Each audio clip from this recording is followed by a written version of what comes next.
Hello,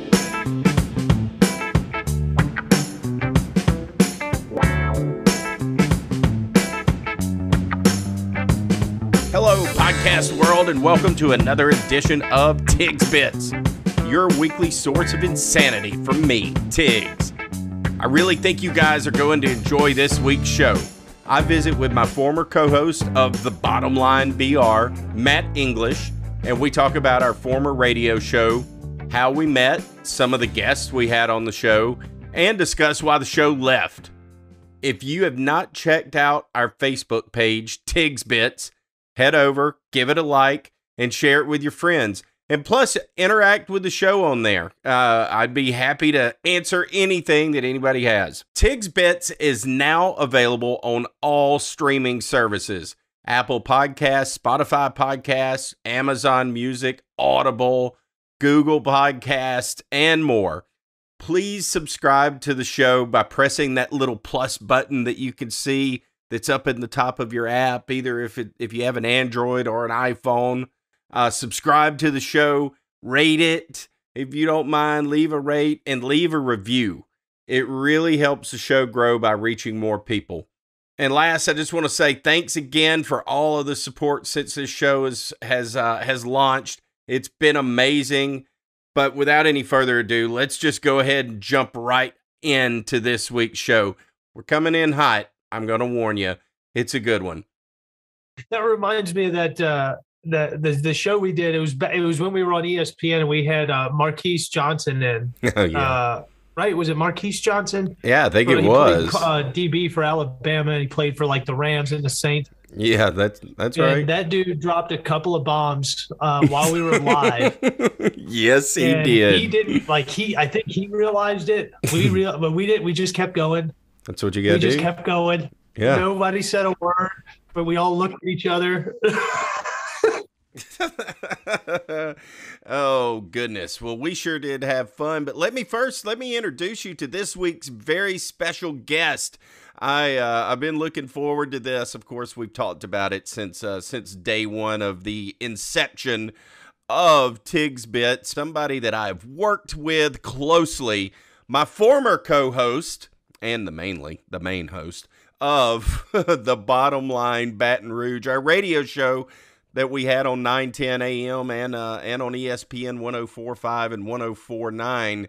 The always professional, the always on time, the man who would try to keep Tiggy in line, a great man, a great friend, a great co-host, and just one of the best to work with. Ladies and gentlemen, without any further ado, please welcome Mr. Matt English to the show. Welcome, Matt. So happy to have you on board this week. This is going to be a fun one. Wow, that's that was quite the introduction. And thank you for having me. I'm glad to not just be able to be on the cast here, but just to be able to see you and talk and all that kind of stuff. Oh yeah, absolutely. Technology is an amazing thing, man. Oh. You can just easily communicate with anybody that you want to, as long as you have a solid internet connection. Yeah, that is the truth, and that is pretty cool. But you sit there and you say 2022, and God, we've gotten so old. I mean, I was in my 30s when we were on the radio. I guess I was. Was too. You know, hadn't really thought about it like that, but yeah, that would make sense. Here we are. You look wonderful. I know you're a little upset that this is going to strictly be a podcast and not a video podcast, but we'll see. Damn, you look good though, Matt. Looks like freaking Tom Cruise on the other side of this screen, folks. Man, you're way too friendly. You don't know what Matt English looks like. He's definitely got some Maverick resemblances at time, without a doubt. Way too friendly. Way too friendly, Goose. I'm coming in for the kill later. Don't worry, Matt. It's all a setup. You know how I roll. Matt and I used to have a show together here in Baton Rouge on a couple of stations, 910 AM and Fox Sports back in the day, and then later on ESPN Radio. And we Absolutely had a blast. The name of the show was The Bottom Line. It was fun. Let's talk about the good old days. I think that's what folks want to hear. How this whole thing started. More importantly, probably by the time we get to the end of this, where the hell did it go? It just went away. What happened? So we're going to answer all that tonight. Yeah, man. I guess, I think, how did it all start? So I think I was managing a restaurant. I was managing, well, no, it's further back than that because we met because of a Facebook ad or a Craigslist ad that you're looking for a babysitter. Yeah, somehow I met your wife. I think it was for a babysitter. I met your wife that way. And then she and I started to talk. I was looking for a babysitter on Craigslist or something. And yeah, just that's a crazy thought. Number one, I'm looking for a babysitter on Craigslist. Wait, what year is this? Not suspicious at all. At all. No. On Craigslist, this is a good idea. But what year was that? It was 2012, I think. 2012, yeah. 2012, yep. So that's a decade ago. Still, probably shouldn't be looking on Craigslist. Yeah. But anyhow, at the time it felt right, and it led to this beautiful relationship that we have today. So no regrets. It's the only thing I think I've ever done on Craigslist. Pretty much after that was, I'm not going to press my luck here. There's so many things because it opened the door to my eventual career, right? And it opened the door to our friendship, and then it opened the door to the radio world for us as well. I think at that moment I had been dabbling because I had mentioned I was managing a restaurant. And I think the owner had brought in Buddy Sanji, right? So we'll talk about Baton Rouge sports blue bloods, right? So Buddy Sanji, and I jumped on his show with him for a little bit to do some restaurant plugs and talk sports, and then I did his show for him, and then here comes in old TK. Old TK. Yeah. Tommy Kreishead walks in, do the same thing, and then he brought up coming in to do some work on his show every so often. And I don't even know how the conversation got brought up, but the next one thing led to another. And you and I were talking about doing a show on Fox Sports. You had those connections with Tommy, and you said, hey man, you want to come in the studio? And you were doing like an hour with Tommy at the time, I think, something like that, like on a random Wednesday. You're like, hey, you just want to come into the studio? I was like, well, sure. And then the next thing I know, the three of us are doing it. It's y'all are in it, and you go to a commercial break. You're like, hey, you want to hop in here? It's like, I'm not scared. Yeah. Give me a mic. Let's go.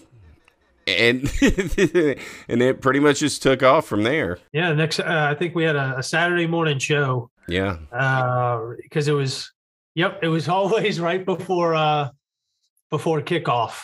It was 10 to 11. It was 10 to 11, and you would always be flying out of there to get down to the stadium for home games during football season. Absolutely. It was it kind of cramped my tailgating style. And coming in hot. Coming in hot. Oh, that's a fact. Out just as hot. I would get there, no messing around, I'm coming in hot, ready to go. Yeah. I can't sit around. I don't need to twiddle my thumbs and think about things. I think, let's just jump in. I'm ready to get there. When I get there, I'm wide open, ready to go. Wide open. My favorite of those years. Of course, we had our friend Brock that was on the show with us. That was a lot of fun. But whenever we first started, correct me if I'm wrong, but one of the first things that we did was that ice bucket challenge, that ALS ice bucket challenge. Yes. Right off the bat, within the first 2 or 3 shows for sure. We kind of we just decided we wanted to do it, and it was fun, but it was also, a reason to promote the show and all that stuff. Yes, I do remember that because I got off so easy for that. This is going to sound bad. So when the bucket did dump on my head, I guess the way it was tilted and the way my body was or my head, it got like all of my head, but that was it. It didn't actually get all of my body either. So I was fortunate in that regard. I do remember doing that right out the gates, especially because that was when we decided to actually have a social media presence and start posting a lot more videos and things like that. Yeah, and it was fun. I did not get as lucky as you. I got absolutely murdered. So did Brock. I think we went to Brock's apartment. Right, I think it was right outside. Yeah, that was a lot of fun, man. And last week I had Carter Bryant on the show. You remember Carter? Oh gosh, yeah. Man, what a good dude. Carter was a lot of fun over there at 910. Absolutely. He would sometimes coming off the radio, he would sub for one of us. He was always just kind of around, though, you know. He was always around to do something to help us. If one of us was out of town or sick and couldn't do it, he would fill in. Always our go-to guy to help fill in things. And man, I think a time or two he may have done the show solo. I'm without us. I'm not. I know he did. I don't know if he ever did our show for us without us. I know he filled in, but I do know that he filled in for a lot of other people. Oh yeah, he's amazing. Didn't he have his own program as well? Yeah, he had his own show on Power Hour or something. Yep, Power Hour. That's what he has now. Power Hour LSU on YouTube. He has several thousand subscribers, and all he talks about is just LSU football. Period. That's it. Man, it's a great show. He brings his flavor into it. He's also done stand-up comedy. The whole thing is just, it's a great show. If you haven't checked it out or listened to it, the show's called Mr. Carter. It's the one that was previously recorded. But look forward to having him on too. And it would be fun if hopefully like all three of us could get on and cut up and talk about sports stuff, whatever, you know. Talk about college football. Yeah, talk about college football. And look, that dude, he is maybe deeper in the weeds of specifically LSU football, but recruiting and all of that. And of course, it starts to cross over when you're talking recruiting and all of that. It starts to cross ties into different schools, where they're leaning, all of that. That's a much bigger ball of wax. Yes. So he goes into the weeds deeper than I think you do with fantasy football. So and that's saying something. No one on earth that I know dives into fantasy football more than this gentleman right here. But I've learned a lot from you. You drug me into it. I still finish last in our league just about every other year. Sometimes I like to sneak out. You can't help injuries, man. I mean, 2 years ago, I lost a bunch of guys. Actually, so I played 3 leagues on average. And this year, so I lost Christian McCaffrey. I lost Chris Carson, right? I lost Chris Godwin. I lost Kadarius Toney at some points of the year. I lost A.J. Brown at some points of the year. I won that league somehow.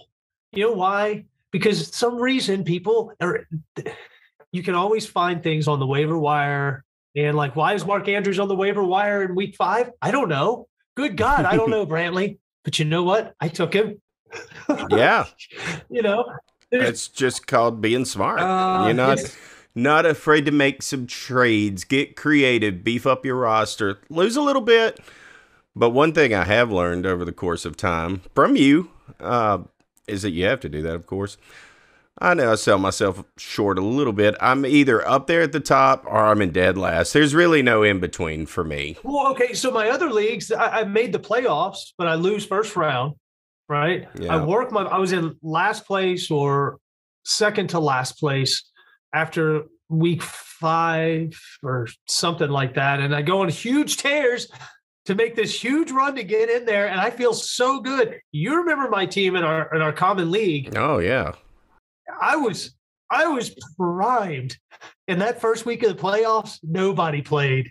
Nobody played for crap. Nope. Rest of the next 2 weeks, they lit it up. Of course they did. Of course. It was very frustrating. But hey, that's fantasy, and it doesn't matter how much you research. See, that's the safe part for Carter. You research and facts are facts. Yep. Right? In fantasy, it doesn't matter. It doesn't matter. Sometimes you just have to get lucky. I've found that most of the time you have to get lucky. Yeah. You can do a lot of things that increase your chances, but at the end of the day, you still have to have a little lady luck on your side. Like that year that I went crazy and won one of our leagues, and I was won and had Peyton Manning and Odell Beckham. Oh yeah, you had Odell's rookie year. I do remember that. I didn't even need anybody else on my team. That was Brock's league. Yeah, it was Brock's league. That's right. I drafted 2 kickers. You did. And you still, and yeah, look, it just goes to show you, right? So like our league, the last 2 years, I draft so Saquon Barkley and Dalvin Cook, right, and nothing, right? Nothing. The other league, I've won it back-to-back years. I draft Christian McCaffrey, both years, first pick, Christian McCaffrey, but still somehow win. No. It just doesn't make sense. No rhyme or reason. Fantasy, that's a whole nother podcast that we will be doing, and we will be doing a not too early to talk about fantasy football, which guess what? We're already talking about it. The season just ended. The Super Bowl just happened. It's never too early for Matt English. I do know that. So, later on this spring, April, May, June, somewhere in there, we'll give everybody a little bit of time, but we'll do a deeper dive into fantasy football. Well, in the spirit of doing a dynasty league, we could always talk dynasty at any point. There's so much going on right now with player movement rumors and contract rumors. There's all kinds of stuff swirling around. I'm going to let you continue to do that and continue to prep for the show to help listeners out, but I'll just be here. Dude, there's all kinds of crazy crap going on. Oh my God. Dude, could you imagine, and I know we know our stance on this, more so you than me, but we never talked about Major League Baseball, but could you imagine those fantasy owners right now? They are freaking out. What's going on with baseball? Look, I'll tell you, outside of football, and I'll tell you, the only reason I keep up with anything football is for fantasy purposes. Really and truly, that's the only reason I keep up with football. I don't even really watch that much college anymore. Basketball, I'm completely done. Baseball, I've been completely done. Right. That's a story for a whole nother show, but I decided to I could do without sports and all the stuff that started to come along with it, right? But I do keep up with football. So I do apologize for my ignorance. Well, guess what? You and about everybody else has no clue, but there's a potential lockout. Of course, by the time you hear the show, that could have been, hopefully, has been resolved. Ooh, looks like it sounds like people's buy-ins are going to be thrown back, or their fantasy dues might have to be returned. Yeah, I mean, that's it. The fantasy implications of a delay in baseball, or the potential of not even having a baseball season. There are some stat nerds out there that are freaking out. Yeah. What am I going to do in the spring if I can't calculate all these numbers? I tried fantasy baseball one time. Oh my God, no. No thanks. Like fantasy basketball was adjusting every day, but it's not a baseball roster. Oh, I remember when you were getting into that and talking to me about that, and I'm like, hey Matt, I think you might have a problem, buddy. You should seek help. Yeah, and then you go and play a baseball league, and who has the problem?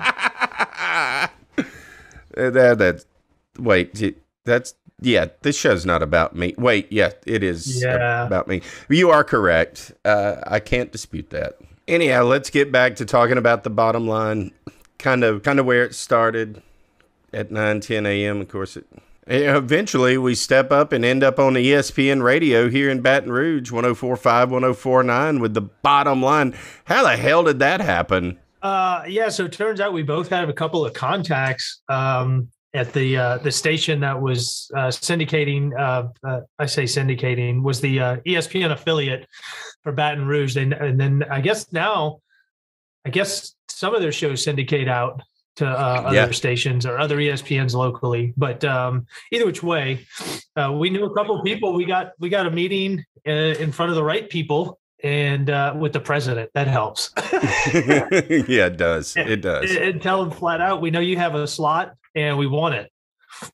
And, I think we did an air check for Gordy, and that went well. I think Cade was in the booth with us, and we just did an air check. We were missing Brock wasn't on that at all. And it was just you and I floating just like we used to. And then that was all she wrote. Yeah. That was fun, man. That was an interesting thing to do, that the air check, air test, whatever it's called. Basically, we just go in, we recorded a show. We went in the old itty bitty studio, the itty bitty little box that it's not what it is now. No, it is not. Not at all. I think probably us leaving opened the door for them to expand the studio. I think it was. It was all us. We were dragging them down. It was all on us. We were trading them down the road of glory, frankly. But I think they saw that what we were doing, and then they're like, "Yeah, we need more space, man." Yeah.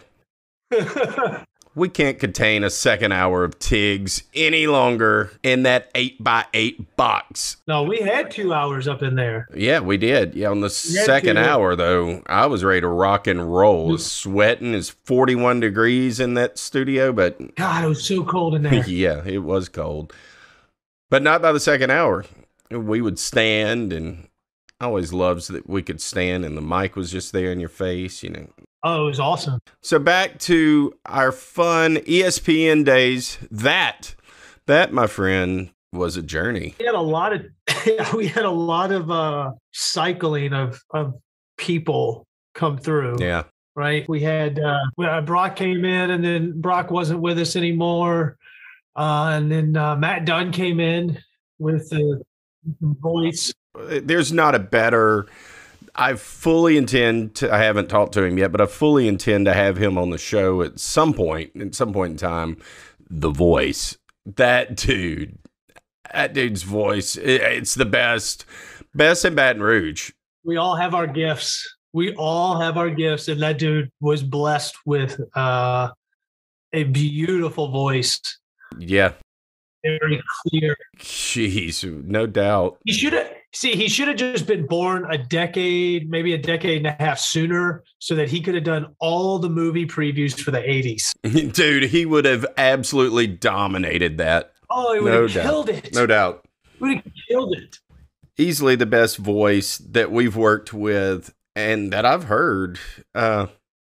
Of course, I think he still calls it some LSU games. I know that I've been to a couple of LSU games where the men's games where he was doing the call. He had filled in for Dan Bornay, the guy who's the public address announcer for LSU. If you didn't know any better, you would have absolutely thought it was Dan Bornay. I just knew who it was because I could see him sitting there and know where he sits. So I'm like, wait, hey, that's Matt. That's Matt calling the game. It's awesome. He makes Sam Elliott look like an amateur. Yeah, he's blessed with a beautifully bold and deep voice. I'd love to try and replicate it. What was it that he would open the show with? I'd love to try to replicate it. I don't think I could. Gosh, I don't remember. I remember when he used to do impressions of people, and it would crack me up. We absolutely loved it. It commanded attention. Oh wait! Oh man, this is gonna kill me. Dude, you had it down perfect. We would say it back to him before we would start the show, and it was always get a little chuckle out of all of us, and just kind of giggle at us, really. Like, you know, it's kind of like we didn't really deserve to be in his presence. But he didn't have that kind of a cocky aura or anything like that. But he's like, who are these two clowns that I'm in here doing this radio show with? I have a gifted voice, and these jackasses. Hey, pal, you speak solely for your own account, okay? I was a professional. Yeah, absolutely you were. Yes, I may sir. have clowned around, but I was a professional. Yes. Wait, was I the loose end of the show? You were, how would Charlie say it? Wild card? Yeah, you were the wild the card. wild card. That's right. Yeah. Every show needs a wild card. And you never knew. That's kind of what made it fun. Never knew when it was coming. No. Know what? Neither did I. It just kind of hits me and it has to come out. I just say it, whatever it is. And, oh my God, I have to get it out. Oh my God. I can't believe it. I don't even care. I just got to get it out. I don't even care. Matt and I worked with this girl one time. This is a good place to tell this story. Mom, if you're listening, now's probably earmuff. Not a earmuffs. Turn it off, Mom. So we worked with this girl. She was absolutely hilarious. Cool girl, funny. Think she was from New York. Entertaining, yeah entertaining. That's a better word. Not super hilarious. Not a good joke teller, but entertaining. You never knew what. Speaking of wild card, you never knew what she was going to say. So she's telling us. We all meet up having coffee or whatever, and she tells us this story and. Oh my God. So I had to have this guy come in and fix my cable, and he was looking around. He looked around the room, and I'm like, oh my God, I've left my blue dildo on my bed, and he saw it. Like, whoa, okay. That's something interesting to tell your coworkers in 2012 or 13 or whatever it was. That was 2013. 2013. Yeah, there you go. Well, that makes it better, you know. I mean, okay. Well, that's one way to start the day. So did you freak out? No, I just left it there. I don't even care. No, I don't even care. So that wasn't even, to me, the best was after she had been working with us for a little while, we had a new guy come in, and we were all sitting in the car together going, I don't know where we were headed. We were going somewhere. And I'm sitting in the front and with you, and she's in the back with this new guy. And he looks so nervous. He's so nervous. I mean, we're talking like he's in his second day working with us. Freaking should be. And he doesn't know what to expect. You and I are going on. I mean, we're filth pots anyway, but we're going Speak on for like yourself, there's no big sir. deal around. So he's really confused by this because there's a fee present. And then she turns to him, and right at that time, you and I got quiet. She turns to him and asks him if he likes to get peed on. I forgot. I remember that though. Incomplete. No. Oh my Lord. No. Who would like to know? Yeah, I mean, good Lord. And she said, she goes, relax. I'm just messing with you. I don't think she was. I'll be honest with you. Yeah. That girl was something else. Fun to work with, though. She's moved on. I think she lives in Florida now and sells real estate and sells houses. She's a realtor. Yep, doing well. But yeah, that girl was a trip. She was a loose cannon, to say the least. Golly. But man, I tell you, Matt and I both are in insurance sales. So she was perfect person for insurance sales. She knew the products. She was good. You just had to get her in front of folks. Make sure they didn't talk about dildos or urinating or golden showers. As long as you kept a few subjects taboo, which, we worked with her on that. And, just go ahead and get it all out. Get it out now. Whatever's in your head, tell us so we can review this. Tell us a story so we can make sure that this is going to fly whenever we go to close this deal, Yeah. Leave a little on the table. Yeah. What happened last night? Let's get that out now so we don't talk about it in 15 minutes. Man alive. Let's talk about some of those segments that we had on the show. They were both the same on both bottom line shows on the AM and the FM. It was the same format. Same show. Damn show. Same damn show, just different stations. Yeah. But our outline was solid. Yeah. Well, I loved our topics. Our structure was, we didn't know what we were going to talk about, but we knew the timing, the time and the place, and kind of what we were going to talk about, like around the SEC and rapid fire picks and stuff like that. And I mean, I think we touched a lot of different subjects, but when we kind of tried to separate ourselves from everybody that was on the radio, let's just be honest. We moved to ESPN because it was the bigger, better station. It was on FM. Yeah. We knew it was a bigger audience, but it was also younger and more fresh.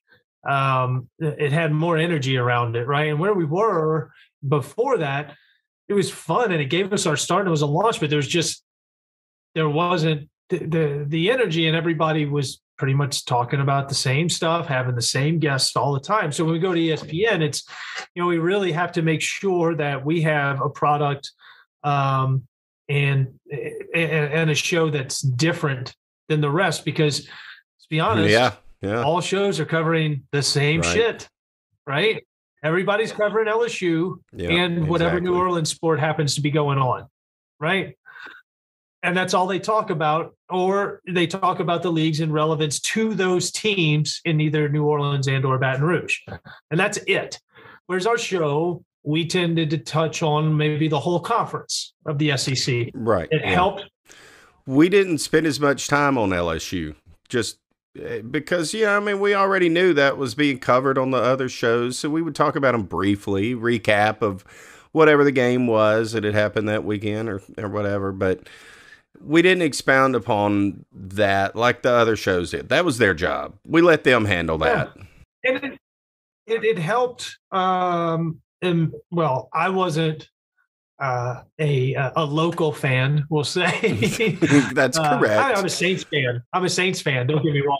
But you are a Saints fan. There's no secret here, folks. I was born in New Orleans, so I'm a Saints fan. But and a Florida Gator fan. Yeah. But even it goes to show you, as much as folks who know me, they know that I'm not very fond of Florida. But Matt took a little of that edge off of the hatred of the Gators. I'm a fantastic ambassador. You really are. You really are. It's always made it fun with both of us to have that unique perspective of Florida and LSU fan. And you're not an LSU hater by any means, but he's a true Gator. Folks, there's a tattoo on his arm, always wearing Gator gear, which is, by the way, controversial hot take. Best logo in sports. Just our Gator head? Just the Gator head, absolutely. That's coming from my son, who said, I can't really disagree with him. It's badass. It just is. I don't like to say it, but, this is just a setup for your fall later. I love it. It's an amazing logo. Well, look, I'll tell you this is completely off subject, but my mom kind of stumbled into this awesome Christmas present this year. So back in 1993, right? I think it was 93, Steve Spurrier was coaching the Gators, but the coaching polo he wore that year, I always loved it. But this in college sports, after that year, they changed polos, and then you can't get them anymore. That's it. They're gone. Right. Well, so Colossal or I don't know, one of these companies that makes a lot of clothing for universities and stuff to fill their stores. And they came back with that design on kind of like a long sleeve athletic shirt. And it's got like the blue Gator scales down the sleeves. It's got the old school Albert on it. And it's got blue Gator script. Dude, it's badass. Oh, I love it. But it's from like way back when. Way back. Where'd she find that at? I don't know where the hell she got it. I have no idea. she got it offline. But back on to actual point, like Brock is an Auburn Tiger, right? Right. Yeah. So we were very diverse. It was a diverse group in our cast all the time, which was really cool. So, but we covered more of a broader look we were more macro as opposed to micro like everybody else. We wanted to cover a much broader spectrum to set ourselves apart. Right. And like you said, I mean, yeah, we had an outline, but we're real loose. And I think that's what made it more of a fun show. Speaking of guests, let's talk about some of the cool guests that we've had. Oh man. And some of the interesting guests, some of those that we've had over the years, because we had some fun guests. I don't know how we got them on our show. Well, no, but I'll tell you that the best guests that we had, and this guest was on multiple times, on both stations for that matter. And you landed this one, and I love this person so much. She was a pro when it came to her craft in talking about sports and reporting on sports. But she was a better person, and she was always sweet. And you know what's crazy is you hear her, I knew her voice and her personality before I ever met her in person. And then when I met her in person, and she's this bitty little thing. But here on the radio, it's like this big booming personality with knowledge and just funness behind it. And then you meet this bitty little person, Carly McCord.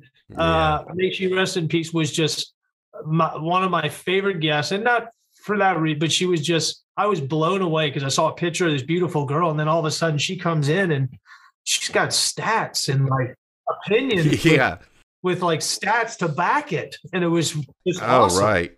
Yeah. She was such a little stick of dynamite, man.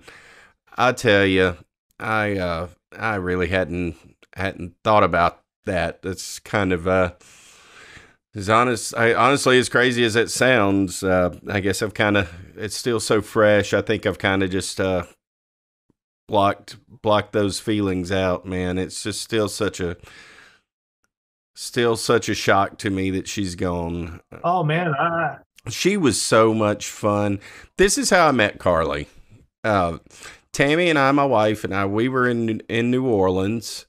The Saints, the year they won the Super Bowl, we were in New Orleans and they were playing. They were 13-0. They were going to play Dallas or playing the Cowboys. Nothing really left to play for. They had wrapped everything up. I wanted them to beat the Cowboys, it's bragging rights. But in my heart, I'm like, they're going to play, but they're not going to push it. And they didn't, and they lost. But regardless, but I met Carly somewhere out on Bourbon Street, somewhere. That's where we ran into her at. And at the time, her boyfriend, we just hit it off. I don't know exactly how it all happened, but we just hit it off. We start talking, realize she's from Baton Rouge. She went to Northwestern. She was the lady of the bracelet, which is a big deal at Northwestern. We knew a lot of the same folks, come to find out. And we had a friendship from that day on. And we meet, we walked from the French Quarter to the Superdome, cutting up, just having fun, laughing.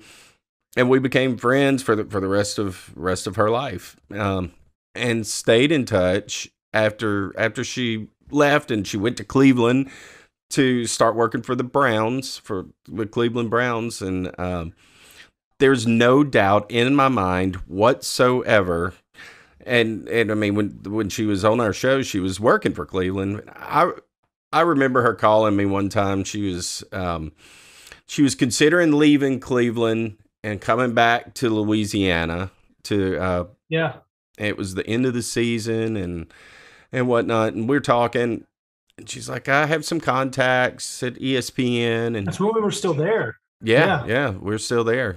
And I'm like, look, Carly, you need to hit these folks up. They know you. They know you, that you've been on our show, and they know what you're doing. You're reporting for an NFL franchise. It's pretty incredible. So you you're the person that's the main person for the Cleveland Browns. It's a good gig, so I don't think you'll have any trouble. Yeah, and you're coming home. You're right. You're coming home. This ain't gonna be a problem. And the thing that I said, I can't remember exactly what it was, but she laughed and just thought it was hilarious. And the next time I talked to her, she still brought it up. She thought it was just like the funniest thing ever. And I didn't mean to say it or anything. It was just kind of came out. It's like, Carly, look, here's the deal. It's Cleveland. You're in Cleveland. It's the Browns. You have a chance to come home. It's the freaking Cleveland Browns. They're never going to win. She starts laughing. She's like, it's the freaking Browns. It's the freaking Browns. It's the shit stain of the NFL. And she ends up covering the Pelicans, the Saints, the Tigers. I mean, she ended up covering everything down here. Oh, everything, man. And then she was she was the sideline person in the Superdome for Saints games, like, that was on the Jumbotron and interviewing people and all that. She was on Cox Sports. Yes, CST. Covered the Louisiana Hall of Fame, the inductions, any and everything else, high school football, college football, baseball.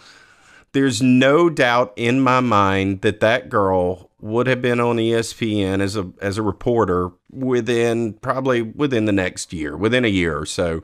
Like, she was right there. I don't know if it's true. I'd heard she had started having those kind of talks, and I fully believe that it would have happened for her. Oh yeah, she was, without a doubt. She had the look. She was sweet. She was a hustler. Oh yeah.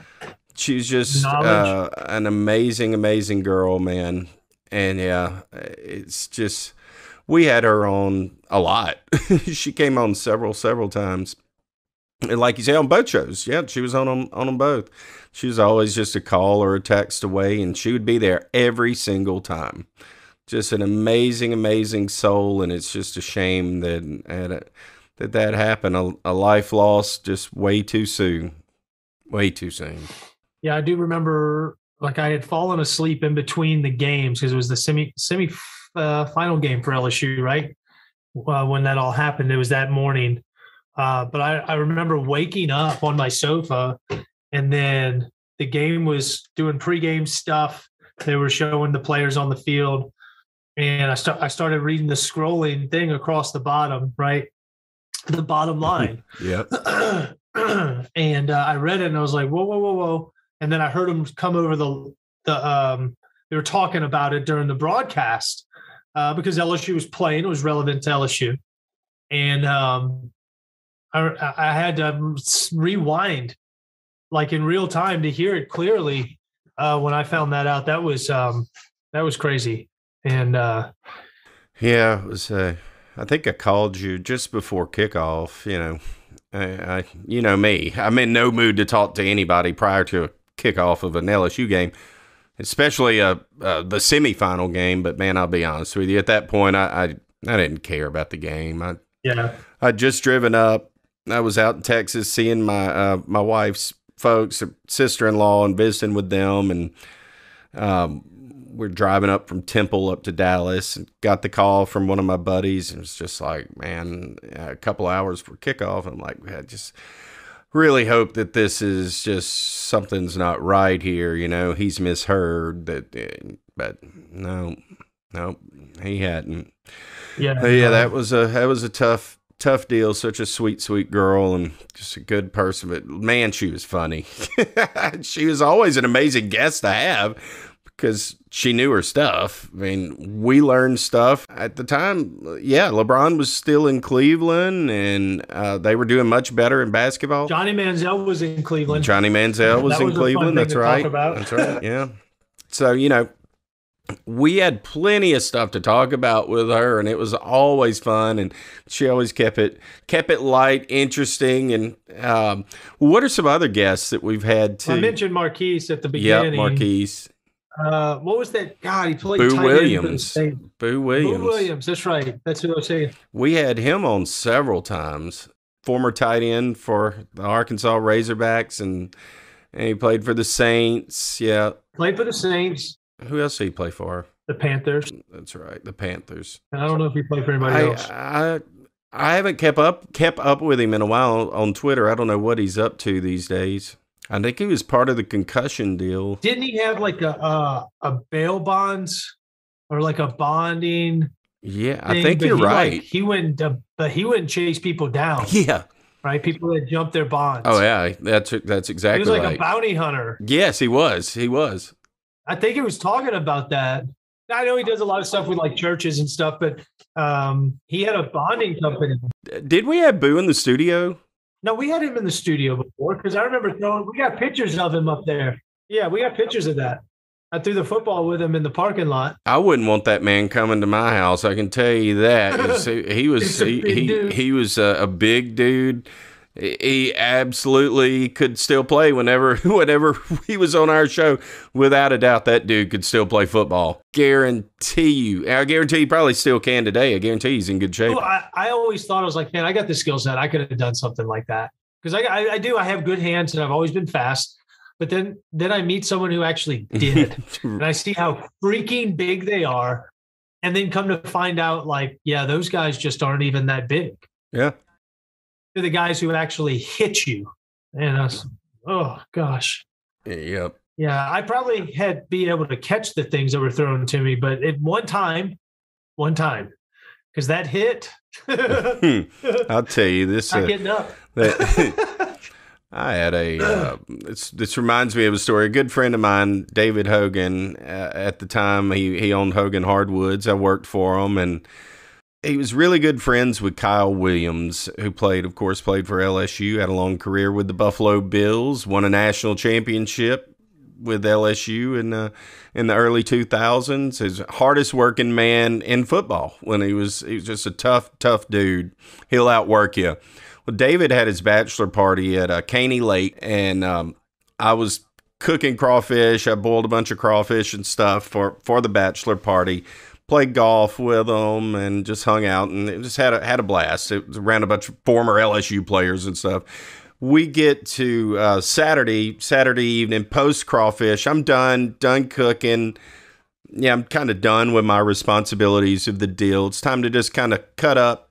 I'm loose. I look at Kyle and I go, hey, man, there's one thing that I think I need to have happen to me. I'm going to line up out there, and I want you to come at me full steam. I'm going to be standing on the end of that dock, life jacket on, and I want you to hit me as hard as you can. I want to see what it feels like. And I want to land in water and simulate what it feels nothing like to land. Yeah, he was not in the NFL yet. And he looked at me, and he goes, he just looked at me with this look, and he laughs it off, and he's like, "You're stupid." How many drinks have you had, sir? Yeah. The crawfish weren't that good. I mean, what are you doing here? I don't know what are you thinking here, man? Later on that night, he looks at me and dead serious. He goes, "Hey, you ready?" I was like, for what? You ready to get hit?" It's like his eyes, man. I can't replicate it. I can't show you, but he had crazy eyes. Crazy eyes. They were serious. He was absolutely dead serious. I backed out. I will tell you this. I do know what that grown man laying on his stomach, kicking his legs in the ground pain is. I separated my shoulder about 6 years ago playing flag football. It's just a weird circumstance. It's a horribly thrown ball. Blame it on the quarterback. I held on to it. I did well, hang on to the ball. It was bad. But either way, I did hang on to it. We torpedoed. I'm going to tell you, you separate your shoulder. Like, that's the only thing I can equate to like a true NFL hit. Right now, I was 36 at the time. But either which way, dude, that is a pain. That most receivers and running backs go through. They have it all of them apparently. I talked to a shoulder guy. He used to be the shoulder guy for LSU football. He's like, yeah, 90% of receivers and running backs all have separated shoulders. Wow, I believe that. Well, with all due respect, I don't have their retirement plan. So, yeah, right. What do I got to do to straighten this thing out? Exactly. Hit me up, Doc. I still have a volleyball career that I'm worried about here. Well, yeah, man, that was. There's no way I could play on that level. Is my point. There's no way. My body crumbled when I hit the ground. Right. Right. Anyhow, back to the show. See, we can just go off the rails. It's not hard for us. It really isn't. Were we guests? Guests that we had? We're on guests. Boo Williams, of course, Carly. Marquise Hill. We had I know Carter was on the show. I know that. Of course, Carter, yeah. We had another guy on the show that would come on. He came on a handful of times. He's on Twitter. He's had shows. I can't remember his Brian. He has to change his handle like every month. He's very controversial. There's that guy down in New Orleans. Yes. I remember going on his show too. That dude was pretty cool. I enjoyed him. I don't even know. I don't even know how to look him up. He gets a new Twitter handle every freaking month. I'm telling you. Oh, speaking of Brian's, we had Brian. Oh God, he's still over there at Guarantee too. Haldane, Brian. Oh Haldane, yeah. Used to come on as well. Brian Haldane. I forgot that he came on. Gordy came on once. Did he? Yeah, he came on at the very, very beginning. Oh, you're right. He called in. I don't remember what he did, but I know that he came on, and we made a big deal about it after he was off the call or off the show. We made a big deal about the vice president calling into the show or something like that. That's right. I remember that. We're like, hey. I think we instantly made fun of him is what we did. Probably. Which is probably why he liked it so much. Dude, I remember we went to Matt, I think it was a fundraiser for Skona's kid. It was, at the Varsity. Yeah, and I remember talking to him either on the stairs or right there where we would get drinks and food and stuff.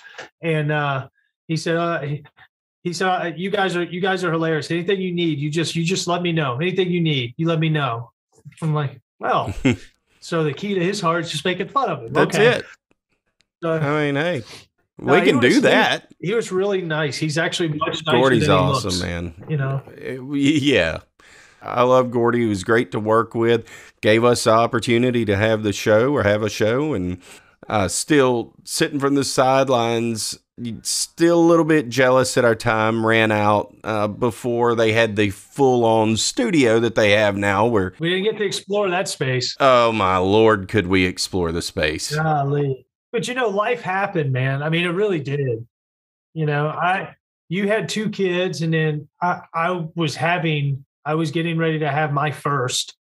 And we really couldn't give it the time that it needed to really put on the product that we wanted.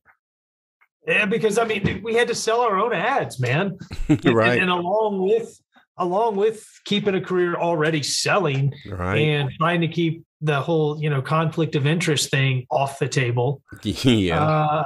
It's not like you can walk in and open up both sales pitches and then say, which one you want? You want both? That's right. You want both? You want both? I mean, yeah, a little insurance. And by the way, we have a radio show. We're looking for sponsors. Would you like to double whammy this thing? Which, by the way, do you remember that car shop that sponsored us? Like yeah. American Muscle, yeah, something like that. They were our first sponsor, I think. Anyway, I ran into her and their child at Highland Park, like right before we moved. But anyway, nice update. Nice. There you go, folks. If y'all were Unsolved Mysteries update coming in. We're just tying up the loose ends. Dude,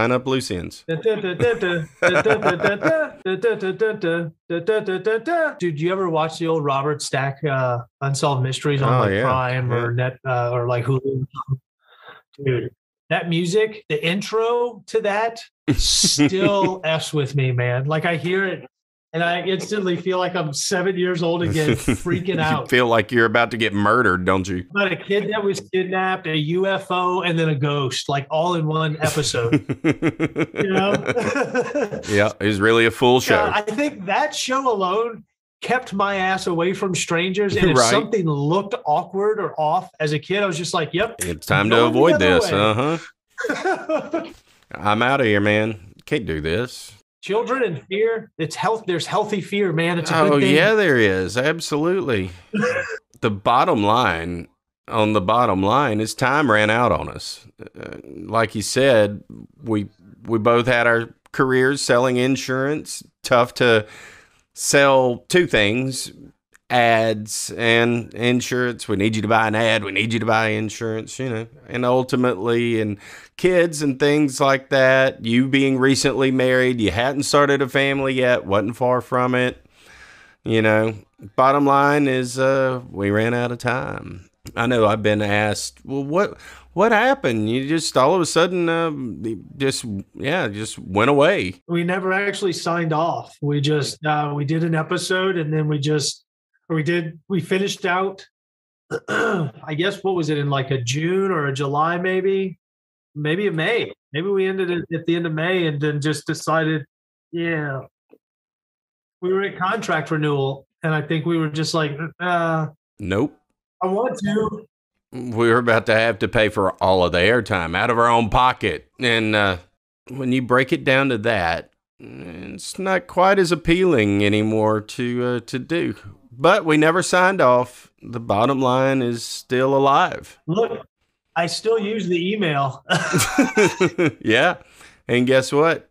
This is going to be posted on the Bottom Line social media Facebook page. The page is still active. Yep. Maybe this resurrects the show. I'd be fine with that. That is definitely a thought to ponder. Well, that's going to do it for this week's show. Thanks again to Matt English for coming on, and I look forward to visiting with him again sometime soon. I hope everyone has a great rest of your day and an even better tomorrow. Until next week, see ya.